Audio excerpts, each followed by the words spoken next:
जीवन coaching centre Azamgarh की online classes में आप सभी लोगों का एक बार फिर स्वागत है। और जैसा कि पिछले वीडियो में हमने आपको अलंकार बताया था, कुछ चीज़ें अलंकार के बारे में हमने बताया था आपको, जैसे अलंकार की परिभाषा बताया था, अलंकार के भेद या प्रकार हमने बताया था आपको, और अलंकार के भेद या प्रकार के बाद हमने शब्दालंकार की चर्चा किया था और शब्दालंकार की आप लोगों को परिभाषा बताया। शब्दालंकार में आपको हमने अनुप्रास अलंकार बताया था, जो बड़ा ही महत्वपूर्ण अलंकार है, जहाँ से प्रश्न उठा लेता है। और कुछ आए हुए प्रश्न भी हमने बताए थे कि ये प्रश्न आया है। भूमिका से आपका 2 क्वेश्चन आपके सुपरटेट में आया था, सेम वही प्रश्न आया था जिसको हमने बताया है। तो शब्दालंकार में पहले अलंकार की हमने चर्चा किया था, जिसका नाम है अनुप्रास अलंकार। और अनुप्रास अलंकार के 5 भेद होते हैं। हमने एक एक करके 5 भेदों की परिभाषा और उसके उदाहरण आपको हमने बता दिए थे। और आज अब हम चलते हैं शब्दालंकार में। जो दूसरा अलंकार आता है उसका नाम है यमक, और वेरी इम्पॉर्टेंट है ये। आप देखेंगे कंपटीशन में तो यमक, श्लेष, रूपक, उपमा, छात्रों ये 4 अलंकार ऐसे हैं जहाँ से 1 या 2 प्रश्न आपका रखा है। यानी पुनः जाने, यमक अलंकार, श्लेष अलंकार और रूपक अलंकार, उपमा अलंकार, ये 4 अलंकार ऐसे हैं जहाँ से आपके 1 प्रश्न आ जाते हैं। तो हम यहाँ आपको जो शब्दालंकार के अंतर्गत दूसरा आता है, जिसका नाम है यमक अलंकार। ये बड़ा ही महत्वपूर्ण अलंकार है, यहाँ से 1 प्रश्न उठा लेता है। इसको आप निशान लगा लेंगे, वेरी इंपॉर्टेंट। यमक अलंकार। छात्रों आपको प्रायः कन्फ्यूजन हो जाता है कि यमक और श्लेष का। मैं आज आपको यमक और श्लेष के कन्फ्यूजन को दूर कर देता हूँ। यमक का मतलब ही होता है जोड़ा। यमक का मतलब आप जान लीजिए क्या, जोड़ा। यानी यमक मीन्स जोड़ा। कहने का मतलब छात्रों, जैसे ये है आपका 2 मार्कर, और यानी दोनों का सेम है, आपको दिख रहा है। ये दोनों मार्कर सेम है, लेकिन इसका कार्य अलग अलग हो जाए, अर्थ इसका अलग अलग हो जाएगा, तो वहीं यमक अलंकार हो जाता है। जैसे उदाहरण के लिए, ये मार्कर लिख रहा है तो ये मार्कर मिटाने का काम कर रहा है। इस तरीके से दोनों का अर्थ अलग अलग हुआ तो ये क्या बन जाता है, यमक। मैं आपको एक कविता के रूप में यमक अलंकार की परिभाषा बताता हूँ, जो आपके माइंड में बनी रहेगी। कहीं भी प्रश्न आएगा आप तुरंत अलग करेंगे। ये है, वही शब्द पुनि पुनि फिरे, वही शब्द पुनि पुनि फिरे,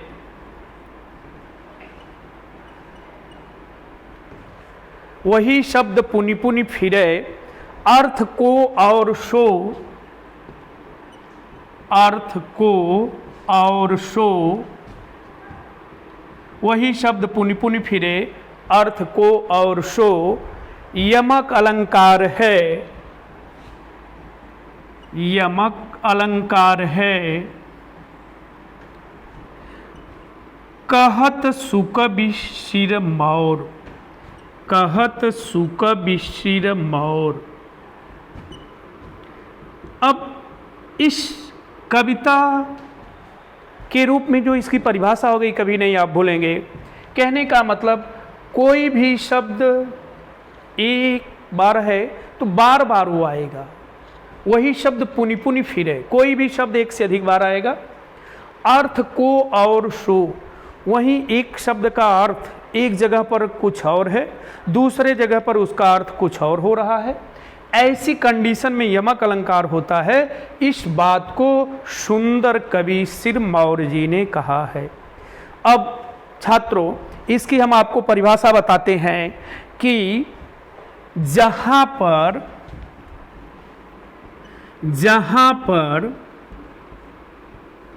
एक या एक से अधिक शब्द, एक या एक से अधिक शब्द एक से अधिक बार आए, एक या एक से अधिक शब्द एक से अधिक बार आए और प्रत्येक बार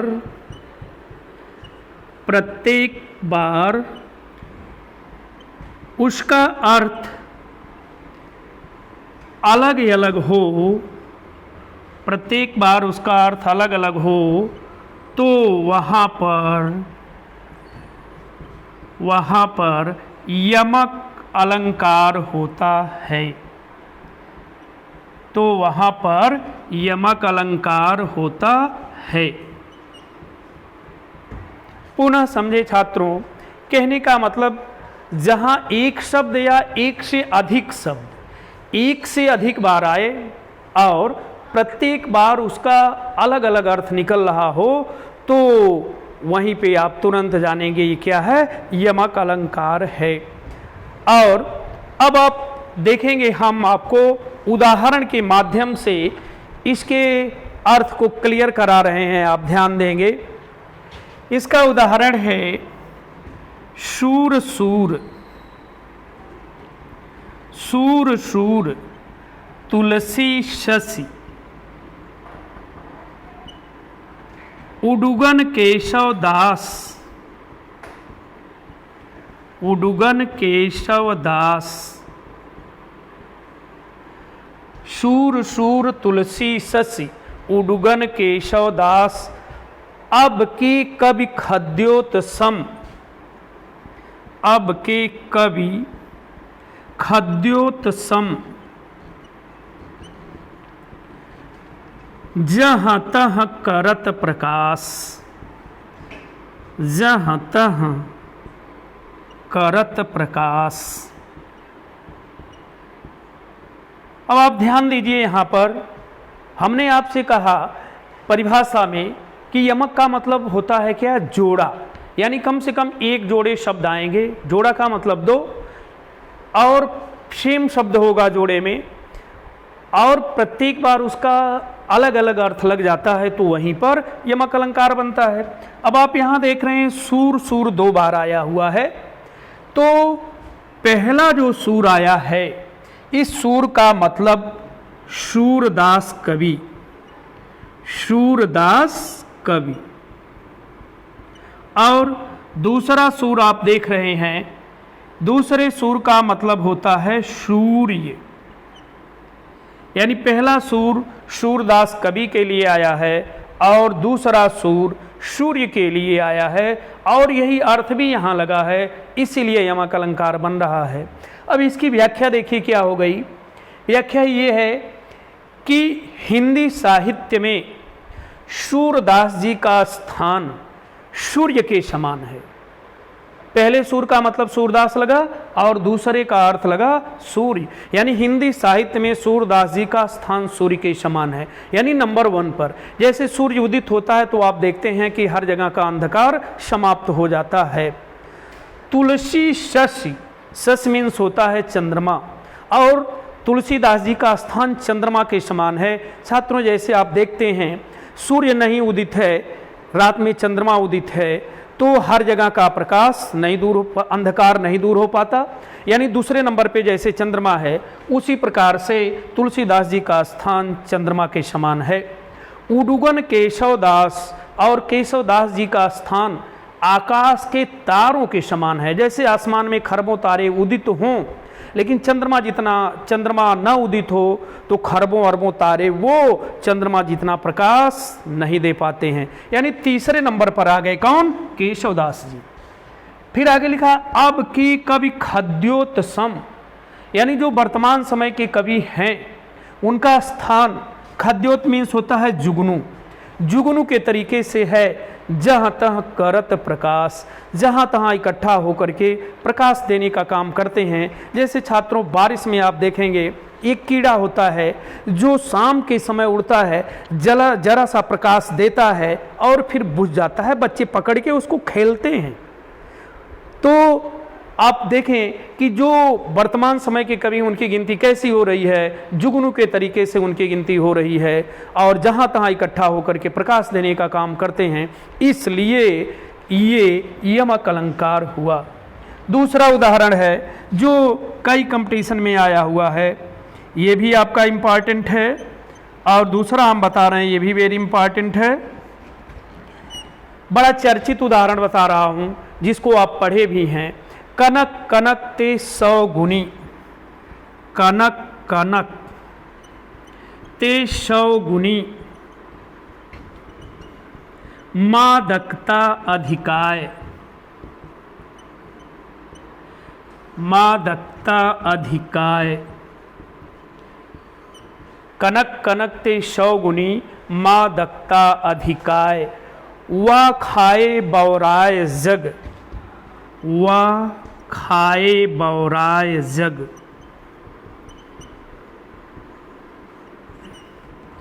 वा खाए बौराय जग। आगे है या पाए बौराय, या पाए बौराय। अब आप देखिए, एक प्रश्न तो आप यूं ही जान लीजिए कि कभी कभी कंपटीशन में ये कह देता है ये किसने लिखा है, तो छात्रों अगर ये ऐसा प्रश्न बनाता है कि ये किसने लिखा है तो आपका आंसर होगा ये कविवर बिहारी लाल जी ने लिखा है। कविवर बिहारी लाल, उन्हीं का दोहा है, कविवर बिहारी लाल जी का। देखिए किस प्रकार से यमक अलंकार हो रहा है। यहाँ पर कनक कनक शब्द 2 बार आया है। छात्रों पहला जो कनक आया है ये इसका अर्थ है धतूरा, पहला कनक का अर्थ है धतूरा। और जो दूसरा कनक आया हुआ है इसका अर्थ है सोना, दूसरे का अर्थ हो गया सोना। अब आप ध्यान दें कि सेम शब्द आया है और दोनों का अर्थ अलग अलग हो रहा है, इसीलिए यमक अलंकार हो रहा है। यानी कनक कनक ते 100 गुनी, मादकता अधिकाय। वा खाए बौराय जग। जैसे आप देखे हैं कि धतूरे का जो फल होता है वो अगर किसी को खिला दिया जाए तो वो खा करके उसमें इतनी मादकता होती है कि खा करके उसको पागल होता है। वा खाए बौराय जग। फिर लिखा है या पाए बौराय। सोना जो धातु है वो किसी को ज़्यादा मात्रा में अगर मिल जाए तो वो सोने को वो जब पा जाता है तो खुशी के मारे पागल होता है। यानी एक को खा के पागल होता है और दूसरे को पा के पागल होता है। दोनों का अर्थ यहाँ अलग अलग लगा है, इसलिए यमक अलंकार हो गया। छात्रों एक उदाहरण और बड़ा इम्पॉर्टेंट है, मैं आपको बता दे रहा हूँ, ये भी आप ध्यान दे लीजिए। ये भी क्वेश्चन आया था और आप ध्यान रखेंगे तो आगे के कंपटीशन में मिलेगा। तीसरा उदाहरण है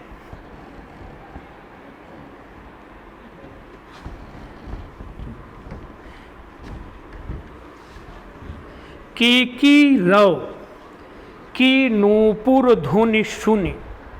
तीसरा उदाहरण केकी रव की नूपुर धुनि सुनि। ये है केकी रव की नूपुर धुनि सुनि। केकी रव की नूपुर धुनि सुनि। जगती जगती मूक प्यास।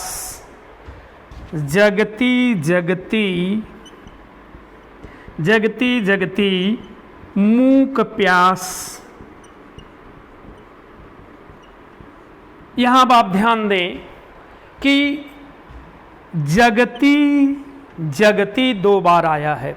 इस उदाहरण में आप छात्रों देख रहे हैं कि आपके सामने है कि जगती जगती 2 बार दिख रहा है। जगती, पहले जगती का अर्थ है संसार, क्योंकि जगत मीन्स संसार होता है। जब हम जगत शब्द का रूप चलाते हैं तो होता है जगत, जगति, जगंती। तो द्विवचन में जगती आता है तो पहले जगती का अर्थ लगा है संसार, और दूसरी बार जो जगती आया है इस जगती का मतलब है जागना, जागना। तो सेम शब्द सेम है, लेकिन आप देख रहे हैं कि अर्थ दोनों का अलग अलग हो रहा है, इसलिए यमक अलंकार बन रहा है। इसका अर्थ देखें छात्रों, केकी, केकी मीन्स आप जानते हैं, नहीं जानते हैं तो मैं बता रहा हूं। केकी, केकी मीन्स होता है मयूर, मयूर का पर्यायवाची शब्द है केकी। और नूपुर, नूपुर मीन्स होता है घुघरू। अब इसका अर्थ देखें, केकी रव की नूपुर धुनि सुनि, यानी ये मयूर की, बादलों के मयूर की, यानी आप देखे हैं कि जब बादल छाता है तो मयूर क्या करता है, बोलता है। अब यहाँ इसका अर्थ बन रहा है कि मयूर की घुघरू के समान मीठी आवाज़ को सुन करके, घुघरू की आवाज़ कैसी होती है, मीठी होती है, तो मयूर की घुघरू के समान मीठी आवाज़ सुन करके जगती जगती मूक प्यास, इस संसार में धरती की सोई हुई भूख और प्यास जग जाती है। यानी धरती ये सोचती है कि मयूर बोल रहा है, इसका मतलब आसमान में बादल छाए हुए हैं, और जब बादल छाए हुए हैं तो उन बादलों से वर्षा होगी और हमें पीने के लिए जल मिलेगा। इसलिए यहाँ पर यमक अलंकार हुआ। आप देख रहे हैं शब्द सेम है लेकिन अर्थ दोनों का अलग अलग लग रहा है, इसीलिए यमक अलंकार। तो छात्रों, जहाँ भी ऐसी कंडीशन आए तुरंत आप क्या लगाएंगे, यमक अलंकार। बड़ा ही महत्वपूर्ण अलंकार है जिसमें हमने आपको परिभाषा और उदाहरण क्लियर करा दिया। आप ये जो हमने कविता बताया है, कविता के माध्यम से इसकी परिभाषा आप याद रखेंगे तो आगे के जो भी उदाहरण आएंगे उसको आप स्पष्ट कर लेंगे। अब हम चलते हैं अगला अलंकार जिसका नाम है श्लेष। ये भी बड़ा ही महत्वपूर्ण अलंकार है। यहाँ से भी प्रायः प्रश्न आते हैं, क्योंकि यमक और श्लेष में सबको कन्फ्यूजन होने लगता है। तो छात्रों, अगर आप यमक और श्लेष की कन्फ्यूजन को आज दूर कर लेते हैं तो आप ये समझें कि 1 नंबर का क्वेश्चन आपका कन्फर्म है। तो चलिए हम आपको अगला अलंकार बताते हैं जिसका नाम है श्लेष अलंकार। श्लेष यानी शब्दा के अंतर्गत, अभी आप शब्दा में चल रहे हैं तो शब्दा के अंतर्गत जो दूसरा अलंकार है इसका नाम है श्लेष। जैसे आपने यमक का मतलब देखा उसी प्रकार से आप श्लेष का अर्थ जान लीजिए, कभी नहीं गलती होगी। श्लेष, श्लेष का मतलब होता है चिपका हुआ। श्लेष मीन्स चिपका हुआ, ये हो गया आपका श्लेष। यानी जहाँ भी ऐसी कंडीशन बनती है श्लेष की तो तुरंत आप जानिए जस्ट ये उसके उल्टा है यमक के। वहाँ एक ही शब्द 2 बार आ रहा था, यहाँ कोई भी शब्द 1 बार आएगा। श्लेष मीन्स चिपका हुआ, कहने का मतलब इसका अर्थ चिपक गया है और हमें उचाड़ के अलग करना है, तो ये क्या हो गया, श्लेष हो गया। यानी कविता के रूप में आप परिभाषा दिमाग में रखेंगे, 1-2 बार आप पढ़ लेंगे तो ये कविता के रूप में आपके दिमाग में परिभाषा बैठ जाएगी और आप अलग कर लेंगे। कविता के रूप में है शब्द एक बार हो, शब्द एक बार हो, अर्थ अनेकों बार। शब्द एक बार हो, अर्थ अनेकों बार। बस इतने से इसकी परिभाषा निकल जाएगी। कहने का मतलब जहाँ पर कोई भी शब्द 1 बार आए और उसका अर्थ 1 से अधिक हो जाता है तो वहाँ पर श्लेष अलंकार होता है। यानी कोई भी शब्द 1 बार आएगा छात्रों और उसका 1 से अधिक अर्थ निकल गया तो उसको हम बोलेंगे श्लेष अलंकार। तो परिभाषा ध्यान दीजिए, मैं आपको परिभाषा के माध्यम से क्लियर करा रहा हूं। यानी जहां पर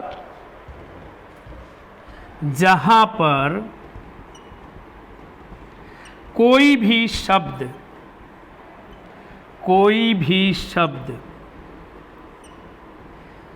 एक बार आए, जहां पर कोई भी शब्द एक बार आए और उसका अर्थ एक से अधिक हो, उसका अर्थ एक से अधिक हो, तो वहाँ पर श्लेष अलंकार होता है। तो वहाँ पर श्लेष अलंकार होता है।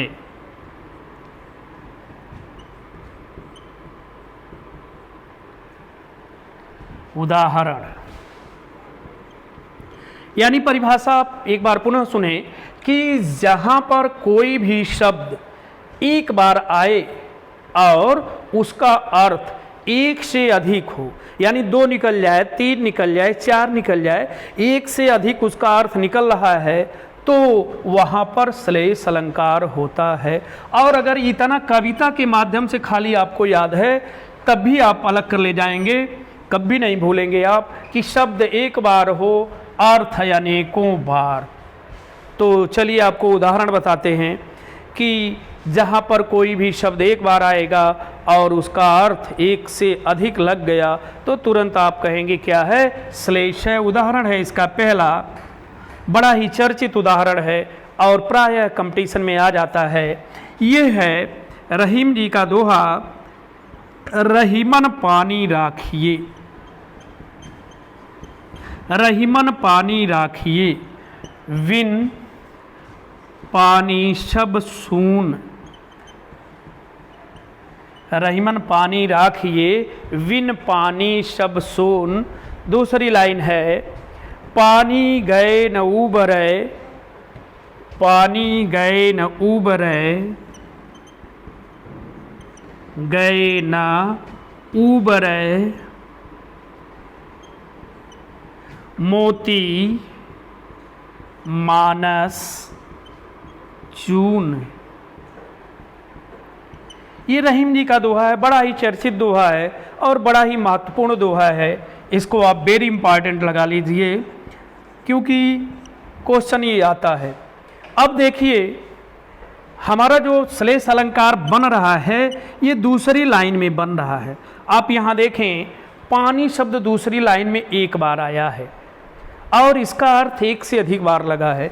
ये पहली लाइन से भी नहीं मतलब है, ये दोहे को पूरा कर रही है। जो हमारा अलंकार बन रहा है ये दूसरे लाइन में बन रहा है। यहाँ हम देख रहे हैं कि पानी शब्द एक बार दिख रहा है और इस पानी शब्द का जब हम अर्थ मोती के पक्ष में लगाते हैं तो मोती के पक्ष में इसका अर्थ यहाँ हुआ चमक।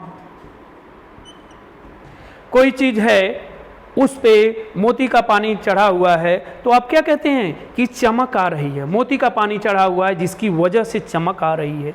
और यही पानी शब्द का जब हम अर्थ मानस शब्द है, मानस, इसके पक्ष में जब इसका अर्थ लगाते हैं तो मानस का मतलब हो गया मनुष्य। तो यहाँ पानी का अर्थ होता है प्रतिष्ठा, प्रतिष्ठा, सम्मान। प्रतिष्ठा कहिए, सम्मान कहिए, इज्जत कहिए। तो उसके बाद आप देखें यही पानी चून शब्द आया है। जब चून के पक्ष में हम इसका अर्थ लगाते हैं तो यहाँ इसका अर्थ निकलता है जल। अब छात्रों आपने देखा कि इस दूसरी लाइन में पानी शब्द एक बार आया है और इसका मोती के पक्ष में चमक अर्थ लगा, मानस के पक्ष में प्रतिष्ठा, इज्जत, सम्मान अर्थ लग रहा है और चूने के पक्ष में इसका अर्थ जल लगा है। इसलिए यहाँ पर श्लेष अलंकार हुआ। तो जहाँ भी ऐसी कंडीशन बनेगी तुरंत आप कहेंगे कि ये क्या है, श्लेष अलंकार है। अब हम आपको अगला उदाहरण बताते हैं जो आपके कंपटीशन में टेट या सुपर टेट के कंपटीशन में आया था। बड़ा ही महत्वपूर्ण उदाहरण है, इसको आप नोट कर लिए होंगे। अब हम अगला उदाहरण यानी इसका दूसरा उदाहरण बताते हैं। दूसरा उदाहरण ये भी महत्वपूर्ण इसलिए है कि कंपटीशन में आ चुका है और आप ये ना सोचें कि ये फिर कंपटीशन में नहीं आएगा, दोबारा भी ये कंपटीशन में आता है। बड़ा ही महत्वपूर्ण उदाहरण, इसकी भी चर्चा हम कर लेते हैं। देखिए उदाहरण है, मंगन को देखी पट देत बार बार। दूसरा उदाहरण है, मंगन को देखी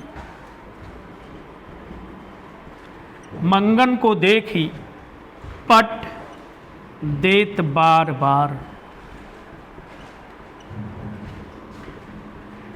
मंगन को देखी पट देत बार बार, यही सेम लाइन कंपटीशन में टेट के आई हुई थी। पूछा था कौन सा अलंकार, तो जहां ये दे देता है तुरंत आप जानिएगा कि ये श्लेष अलंकार का उदाहरण है। अब आप देखिए ये कैसे श्लेष बन रहा है, आपको हम दिखा रहे हैं। पहला पट, ये पट शब्द आप देख रहे हैं एक बार आया हुआ है। तो जब भी हम इसका अर्थ निकालते हैं तो पहला अर्थ इसका निकलता है वो पट का मतलब पहला अर्थ है दरवाजा। और यही पट सेम शब्द है, जब इसका दूसरा अर्थ हम निकालते हैं तो वस्त्र। एक अर्थ दरवाजा निकल रहा है और दूसरा अर्थ निकल रहा है वस्त्र देना।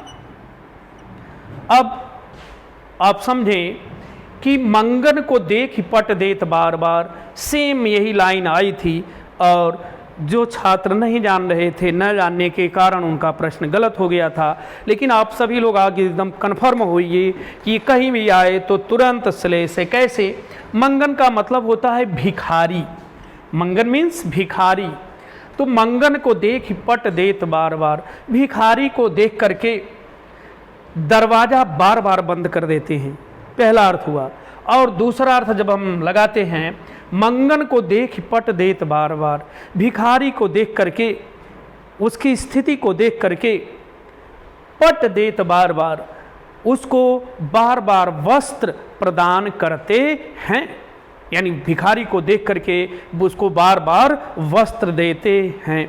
अब यहाँ पर आपने देखा शब्द एक बार आया था और उसका अर्थ एक से अधिक बार लगा, इसलिए ये श्लेष अलंकार हो गया।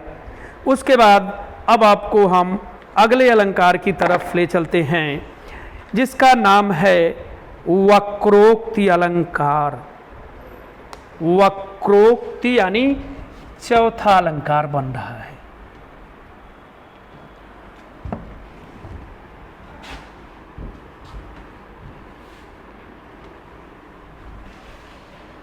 ये आपका अगला अलंकार है वक्रोक्ति। वक्रोक्ति,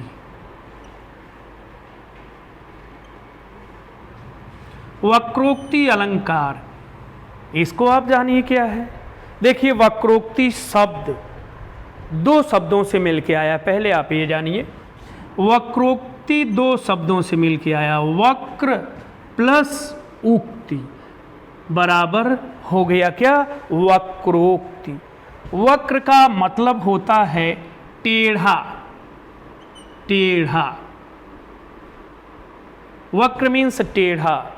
और उक्ति का मतलब होता है कथन या वचन। वक्र मीन्स टेढ़ा और उक्ति का अर्थ है कथन या वचन। अब इससे इसकी परिभाषा निकल जाएगी कि जहाँ बात किसी आशय से कही जाए, यानी जहाँ पर वक्ता द्वारा बात किसी आशय से कही जाए और श्रोता उसका सुन करके दूसरा अर्थ लगाए तो वहाँ पर वक्रोक्ति अलंकार होता है। ये वक्रोक्ति दो प्रकार का हो जाता है, जिसमें एक को कहते हैं श्लेष वक्रोक्ति और दूसरे को कहते हैं काक वक्रोक्ति। यानी इसका दो पार्ट हो जाता है, एक होता है श्लेष वक्रोक्ति और दूसरा काक वक्रोक्ति। अब आप पहले परिभाषा क्लियर होइए। यानी वक्रोक्ति अलंकार की जब भी हम परिभाषा करते हैं तो ये है कि जहाँ पर बात किसी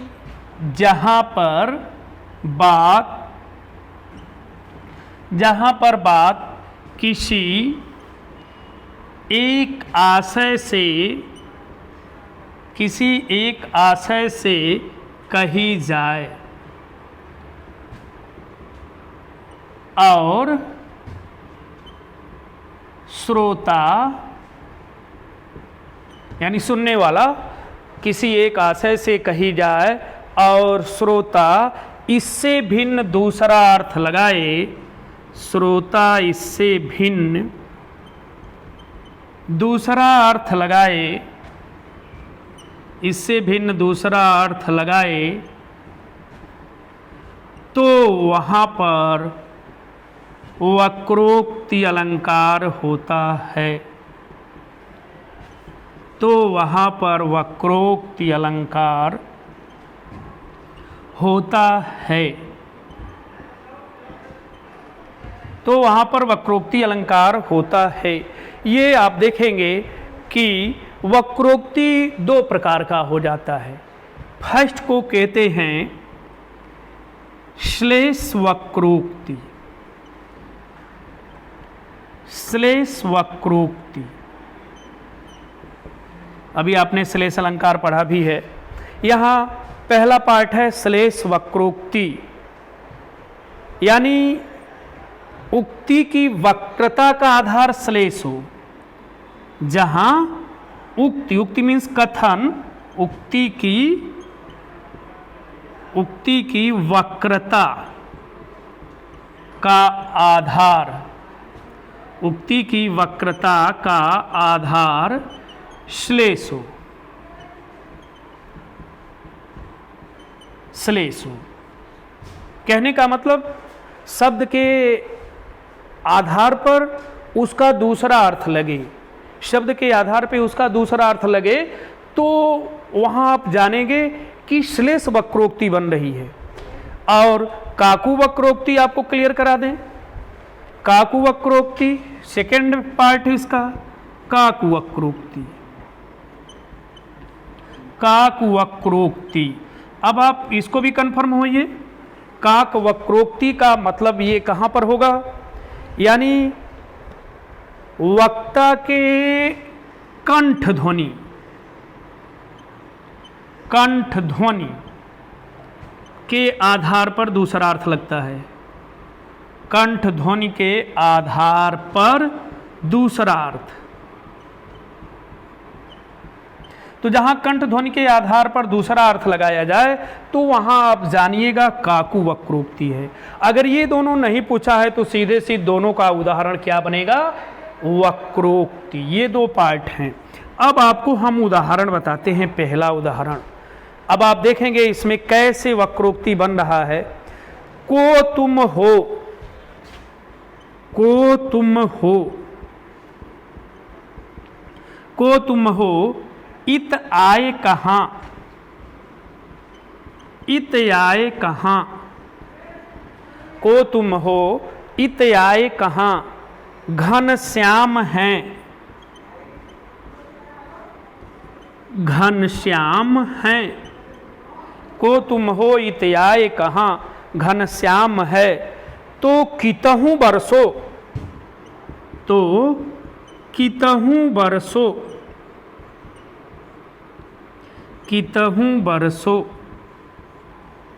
दूसरी पंक्ति है चित चोर कहावत हैं हम तो, चित चोर कहावत हैं हम तो, चित चोर कहावत हैं हम तो। चित चोर कहावत हैं हम तो, तहाँ जाहू जहाँ धन है सरसों। तहाँ जाहू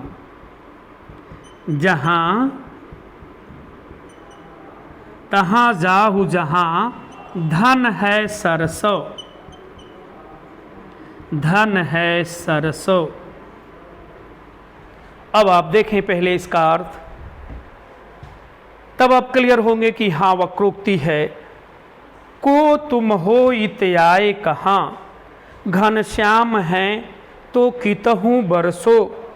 चित चोर कहावत हैं हम तो, तहाँ जाहू जहाँ धन है सरसों। यहाँ लिखा है को तुम हो, यानी राधा और कृष्ण का यहाँ हास परिहास है। राधा अपने घर के अंदर हैं, दरवाज़ा बंद है। कृष्ण जी राधा के दरवाजे पर जाते हैं और दरवाज़ा खटखटाते हैं, तो अंदर से राधा जी ने आवाज़ दिया, को तुम हो, तुम कौन हो, इत आए कहाँ, यहाँ पर कहाँ से आए। तो कृष्ण जी ने बाहर से उत्तर दिया, घनश्याम हैं। तो घनश्याम का मतलब कृष्ण के कहने का था कि मैं कृष्ण हूँ। अब देखिए शब्द के आधार पे दूसरा अर्थ राधा जी यहाँ लगा रही हैं, तो इसलिए क्या बनेगा, इसलिए श्लेष वक्रोक्ति बन रहा है। तो घनश्याम का अर्थ कृष्ण न लगा करके राधा जी ने घनश्याम का अर्थ लगाया काला बादल। क्या इसका दूसरा अर्थ लगाया, काला बादल। काला बादल। जबकि कृष्ण के कहने का मतलब था कि कृष्ण, तो उन्होंने कहा क्या राधा जी ने, तो कितहूँ बरसो, यानी जब आप काला बादल हो तो कहीं जाकर के बरस जाओ। फिर आगे है, जब कृष्ण जी परेशान हो गए कि राधा पहचान नहीं पा रही हैं, तो उन्होंने फिर बाहर से उत्तर दिया, चित चोर कहावत हैं हम तो, हमको लोग मन का चुराने वाला चोर कहते हैं। चित चोर यानी मन को चुराने वाला चोर, मन को चुराने वाला चोर। मन को चुराने वाला चोर यानी कृष्ण, यानी इनके कहने का मतलब था मन को चुराने वाला चोर, अर्थात लोग मुझे कृष्ण कहते हैं। तो राधा जी उनके कथन के आधार पे इसका दूसरा अर्थ लगा लेती हैं, यानी चित चोर का मतलब राधा जी साधारण चोर लगाती हैं और कहती हैं जब आप एक चोर हो तो तहाँ जाओ, आप ऐसी जगह पर जाओ जहाँ धन है सरसों, जहाँ धन सोने के रूप में या सरसों के रूप में इधर उधर बिखरा पड़ा है। यानी आप ऐसी जगह पर यहाँ क्यों आए, आप ऐसी जगह पर जाइए जहाँ धन सरसों के रूप में इधर उधर बिखरा पड़ा है, आप वहाँ से धन इकट्ठा कर लीजिए। तो छात्रों आपने देखा कि यहाँ पर कृष्ण अपने को कृष्ण जी बता रहे हैं, लेकिन राधा जी उनके कथन के आधार पर, इसका शब्द के आधार पर दूसरा अर्थ लगा रही हैं। इसलिए ये वक्रोक्ति अलंकार हुआ और वक्रोक्ति अलंकार में शब्द के आधार पे दूसरा अर्थ लगा है। उक्ति यानी कथन की वक्रता का आधार श्लेष हो रहा है, तो इसको हम श्लेष वक्रोक्ति कहेंगे। श्लेष वक्रोक्ति यानी वक्रोक्ति में ये श्लेष वक्रोक्ति अलंकार हुआ। अब दूसरा उदाहरण हम आपको बताते हैं, उसमें देखिए कैसे है। दूसरा उदाहरण जो बड़ा ही इम्पॉर्टेंट है, ध्यान से समझेंगे सभी लोग। दूसरा उदाहरण है, आप लगा लें इसको, वेरी इंपॉर्टेंट, वेरी इंपॉर्टेंट। एक कबूतर देख हाथ में, एक कबूतर देख हाथ में, एक कबूतर देख हाथ में, पूछा अपर कहाँ है। एक कबूतर देख हाथ में, पूछा अपर कहाँ है।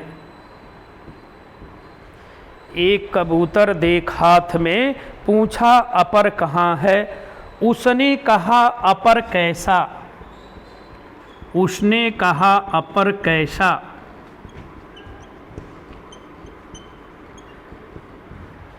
उसने कहा अपर कैसा, वह उड़ गया सपर है, वह उड़ गया, वह उड़ गया सपर है। अब आप यहाँ देखिए किस प्रकार से वक्रोक्ति अलंकार हो रहा है। यहाँ लिखा है एक कबूतर देख हाथ में, पूछा अपर कहाँ है, उसने कहा अपर कैसा, वह उड़ गया सपर है। इसमें आप देखेंगे कि कथन की वक्रता का आधार श्लेष हो रहा है। यहाँ जो है अर्थ आप देखें तब क्लियर होंगे। जहांगीर, जहांगीर का नाम आप इतिहास में सुने हैं। जहांगीर की पत्नी नूरजहां थी। नूरजहां, गलत हो रहा है, नूरजहां ये हुआ सही, नूरजहां। तो जहांगीर कबूतरों का बड़ा प्रेमी था, वो 2 कबूतर पाले था। यहाँ है एक कबूतर देख हाथ में, पूछा अपर कहाँ है। तो जहांगीर अपने महल में नहीं था, वो 2 कबूतर पाले था, अपने महल से बाहर कहीं गया हुआ था।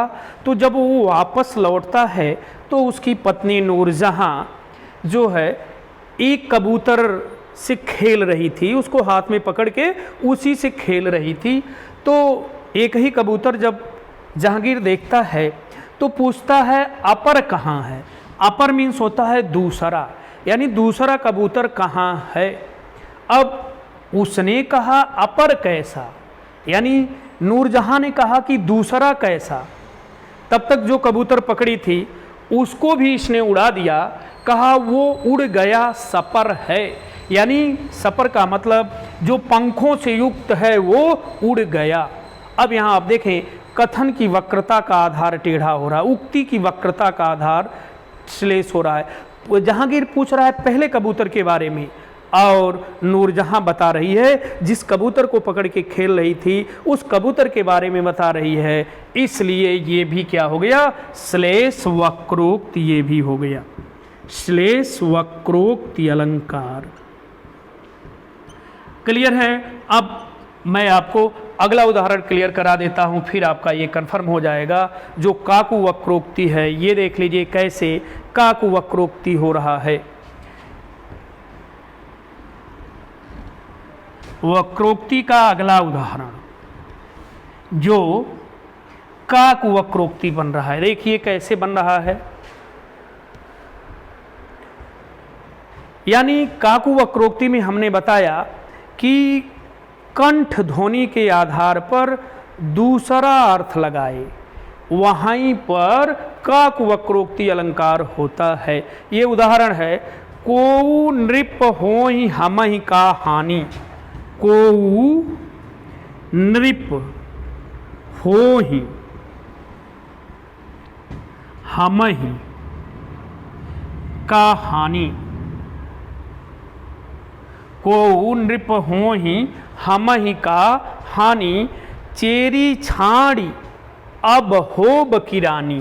चेरी छाड़ी अब होब किरानी। को नृप होहि हमहि का हानि, चेरी छाड़ी अब होब किरानी।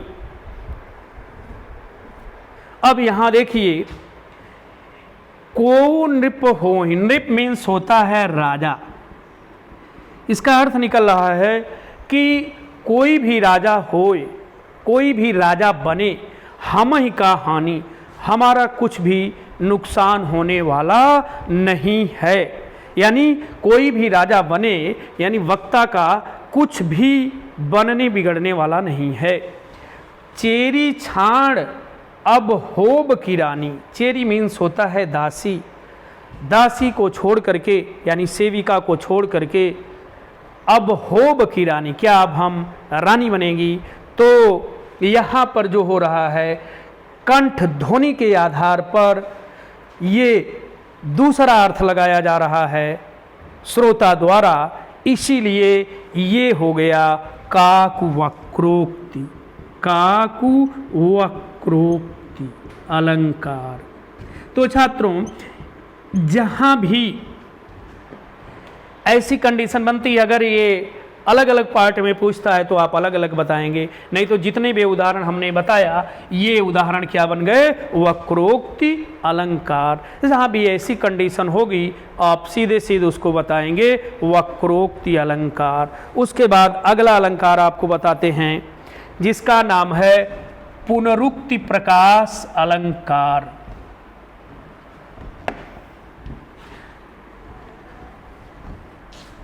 अब अगले अलंकार को आप समझें, इससे आप स्पष्ट हो जाएंगे। पुनरुक्ति प्रकाश अलंकार।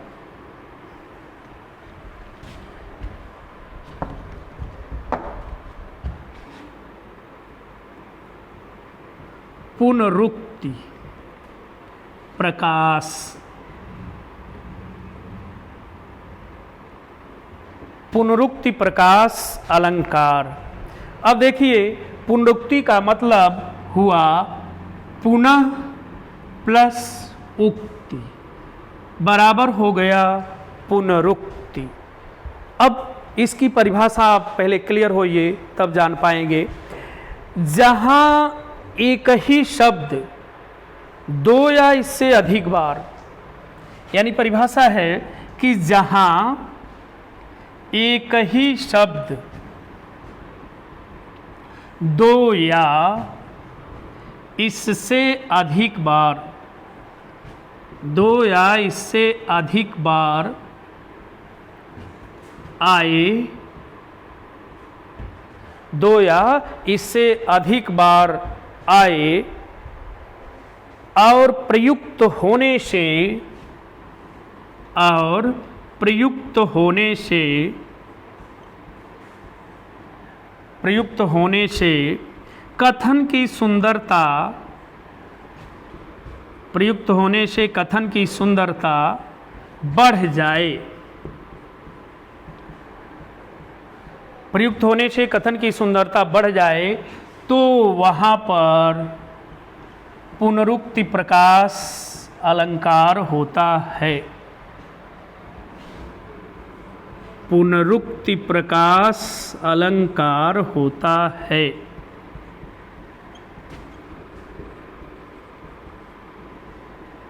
उदाहरण देखें। कहने का मतलब, परिभाषा आप समझिए कि इसकी परिभाषा निकल रही है कि जहाँ पर एक ही शब्द दो या इससे अधिक बार आएगा, दो या इससे अधिक बार आने से कथन की सुंदरता बढ़ जाएगी, तो वहीं पर आप कहेंगे, जब कथन की सुंदरता बढ़ जाएगी तो आप वहाँ कहेंगे ये क्या हो रहा है? पुनरुक्ति प्रकाश अलंकार हो रहा है। उदाहरण हम आपको बताते हैं। थी ठौर ठौर, थी ठौर ठौर, थी ठौर ठौर विहार करती सुंदर सुर नारियां, विहार करती सुंदर सुर नारियां। थी ठौर ठौर विहार करती सुंदर सुर नारियां। अब आप देखें कि ठौर ठौर दो बार आया है। ठौर का मतलब होता है स्थान, दोनों का अर्थ लगा है यहाँ पर क्या? स्थान, एक ही अर्थ लगा है। अब आप देखिए कथन कैसे सुंदर हो रहा है। थी ठौर ठौर विहार करती सुंदर सुर नारियां। सुर मीन्स होता है देवता, सुर मीन्स देवता। अब देखिए कैसे कथन सुंदर हो रहा है। एक बार हम बोलेंगे तो कथन उतना सुंदर नहीं हो रहा है, लेकिन यही चीज जब हम दो बार कह रहे हैं तो देखिए कैसे सुंदर हो जा रहा है। इसका अर्थ निकल रहा है स्थान स्थान पर अब देखिए 2 बार ध्यान दीजिएगा कथन पर, स्थान स्थान पर देवताओं की सुंदर स्त्रियां घूम रही थीं। एक बार हम कहें तो कथन सुंदर नहीं हो रहा है कि स्थान पर देवताओं की सुंदर स्त्रियां घूम रही थी, कथन सुंदर नहीं हो रहा है।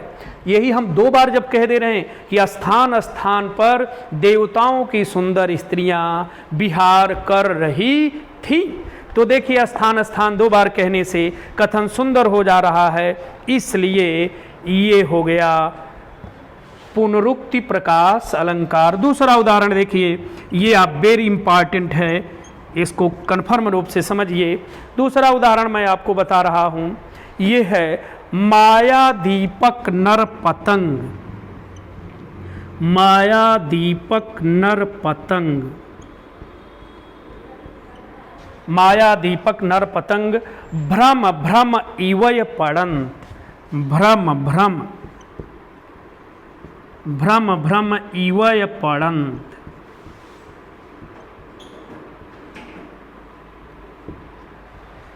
अब आप देखें कि यहां भी भ्रम भ्रम शब्द 2 बार आया है। अगर दोनों का 2 अर्थ लगता तब आप यमक में को बना लेते, लेकिन यहां पर भ्रम भ्रम शब्द 2 बार आया है। भ्रम का मतलब होता है घूम घूम कर, घूम घूम कर। दोनों का अर्थ क्या लग रहा है? घूम घूम कर। दोनों का एक ही अर्थ लग रहा है, घूम घूम कर। अब देखिए कैसे कथन सुंदर हो रहा है। जैसे आप बारिश के मौसम में जब देखते हैं क्या, दीपक, जैसे ये आपका दीपक जल रहा है, तो माया रूपी जो दीपक है, फतिंगे का जो कीड़ा होता है, उसका दीपक से इतना प्रेम होता है कि वह इस दीपक के चारों ओर घूम घूम कर, दीपक के चारों ओर घूम घूम कर अपना जीवन दे देता है। इसको हम एक बार अगर कहें कि घूम कर अपना जीवन दे देता है तो कथन सुंदर नहीं हो रहा है, लेकिन जब इसको हम 2 बार बोल रहे हैं कि जो माया रूपी दीपक है उससे फतिंगे का इतना प्रेम होता है कि वह उसके चारों ओर घूम घूम कर अपना जीवन दे देता है और उससे अलग नहीं होना चाहता है, तब यहाँ कथन 2 बार आने की वजह से सुंदर हो रहा है। इसलिए ये हो गया आपका पुनरुक्ति प्रकाश अलंकार। ये दोनों उदाहरण आपके इम्पॉर्टेंट हैं। तो छात्रों, शब्दालंकार जो आपका था, यानी हमने आपको जो बताया था शब्दा और अर्था की बात, यानी जहाँ आप देखते हैं कि शब्द के द्वारा चमत्कार उत्पन्न हुआ वहाँ शब्दालंकार है। तो शब्दालंकार का जो प्रकार था हमने आपको कुछ अगली वीडियो में इसके पहले दिया था, और जो उसका शेष भाग था आपको इस वीडियो में हमने दे दिया, और आप दोनों वीडियो को ध्यान से पढ़ लेंगे तो आपका शब्दालंकार एकदम क्लियर हो जाएगा और कंपटीशन में कभी भी आप गलती नहीं करेंगे। इस वीडियो को आप कम से कम 2 बार ज़रूर देखिएगा, तब आप कंफर्म हो जाएंगे। और आपके पास मेरी आप लोगों से ये गुजारिश है कि आपके पास जो भी समय है उस समय का आप सदुपयोग करिए ताकि आप अपने जीवन में सफल होएं। और इसी के साथ फिर हम मिलेंगे अगले वीडियो में, तब तक के लिए आपको धन्यवाद।